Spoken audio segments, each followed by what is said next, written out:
కల్తీ నెయ్యి కాదు, సింథటిక్ నెయ్యి. ఇదేం పేరబ్బా? ఏపీలో రచ్చలేపుతున్న కల్తీ నెయ్యి రగడ. తప్పు మీదంటే మీదంటున్న వైసీపీ, టీడీపీ పార్టీల నుంచి కులాల దాకా పాకుతున్న చిచ్చు. పిల్లి పాలు తాగుతూ లోకంలో నన్నెవ్వరూ చూడడం లేదు అనుకుంటుంది. తప్పు జరిగింది, కల్తీ అని తేలింది. అయితే ఇంకా సమాధానం లేని ఎన్నో ప్రశ్నలు అలానే ఉన్నాయి. ఈ లోపే చేసింది మేమంటుంటే ప్రజలకు ఆ మాత్రం అర్థం కాదా అసలు దోషులెవరు, నిర్దోషులు ఎవరు అని?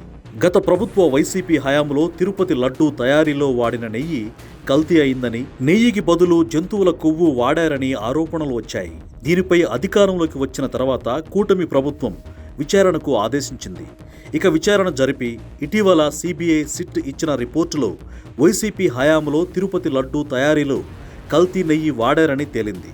కల్తీ నెయ్యి అని అనడం తప్పేమో. సింథటిక్ గీ 0% మిల్క్ ఫ్యాట్ అని ఈ నెయ్యికి ఓ పేరు పెట్టింది సిబిఐ సిట్ రిపోర్ట్. ఇంతవరకు బాగానే ఉంది. అయితే ఈ తప్పు జరగడానికి వెనకున్న అసలు కారకులు ఎవరు అనేది ఇంకా బయటకు రాకుండానే, పలు ప్రశ్నలకు సమాధానాలు తేలకుండానే అటు వైసీపీ ఇటు టీడీపీ నేతలు మాటల యుద్ధం మొదలుపెట్టేశారు. తమపై కావాలనే దుష్ప్రచారం చేస్తున్నారని, 2018లోనే 23 లక్షల కిలోల నెయ్యి ఆర్డర్లు చంద్రబాబు హయాంలోనే జరిగాయని, జైనులను కూడా ఈ వ్యవహారంలోకి దోషులుగా చేర్చారని వైసీపీ ఎంపీ మార్గాని భరత్ ఎద్దేవా చేస్తుంటే,